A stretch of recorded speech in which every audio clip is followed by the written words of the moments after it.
There's a war going on outside. There are military tanks in my city, wiping out street after street. As we speak, look around you, there are mercenaries in our midst, hired to take out anything that resembles the Africa of old. Uniformity is now the norm. It's either you comply or you get left behind to die. No two ways about it. There's a plague called gentrification ravishing my beloved city. There are new people in my beloved city calling shots. In my beloved city, almost every corner store has a name that none of us can pronounce. No common courtesy, no middle ground. And I heard through the grapevine that soon we'll be forced to learn their language, but ain't it supposed to be the other way around? But who cares, right? As long as we're indebted to buy their products on cheap as the turbulent downpour floods our local markets with products that are counterfeit, and my shaky legs are getting the best of me. I don't know if it's out of fear. It could be another tremor on the way. It could be the ground opening its mouth once again, for it craves the bodies of the young and vibrant. Watch how you sidestep, because there are 4 things that are never satisfied in my city. The grave, the barren womb, land without water and fire, and this fire always seems to consume all the markets in my city.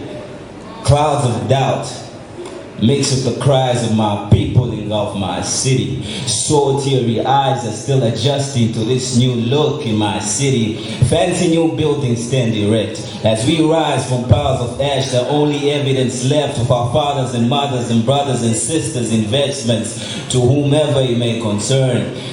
If you're concerned at all, I just want to know whose side are you on, because there's still a war going on outside. Can you do all that you can to salvage whatever's left of my city? And I'll start by offering my own blood as ink to draw up a new blueprint of my city.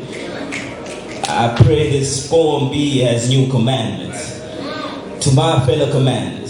Let us hold each other in the highest reverence and not freely offer our bodies as laboratories for experiments and other vices such as pills and Porsches that the game of social media deems as worthy lifestyles.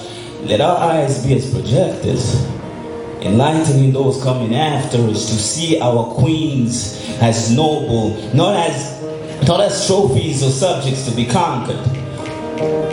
Let us never have it in mind that the prestigious female body is only to be praised for its enhanced body parts. Even though I heard thick thighs may save lives. Skin tights in your hair, right? Clear skin and a clean diet. And girl, I can tell that your squats are working just right.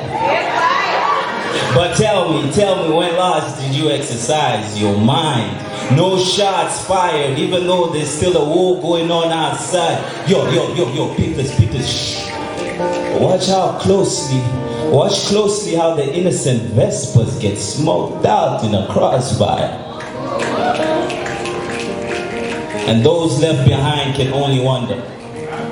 So I pray this poem be as manuscript with all the answers, for I know a few people who might be interested in knowing the history of my neighborhood. Prior to when Gwemba Street was renamed to that street where that light-skinned boy committed suicide. Prior to when tradition and culture told me, yeah, you see, you don't really cry for someone who's taken their own life. Prior to the moment I found out that I had a temper way hotter than the flames that engulfed the tree on which my homeboy hung himself, as I watched them burn it down a few hours after laying my homeboy to rest. Not even long enough for his bones to get acquainted to their new home. And so I offer my own black body as a museum, where all the young lives we've lost have shiny, endless corridors named after them, when you can find my boy Gilo spitting punchline after punchline after punchline. And if you walk slightly further, I promise you, you're likely to stumble upon the newly coronated Luka Mwango corridor, as he reminds us that he's not a poet, No, my man's is poetry. And so I offer you too a safe haven from all the wars you're facing, a paradise you can run to. No entrance fee. Doors are never shut, and yet you're guaranteed that things will always be as you want them to be. After all, when last did you ever hear that a museum is getting refurbished? Never. Just as I thought. Thank you.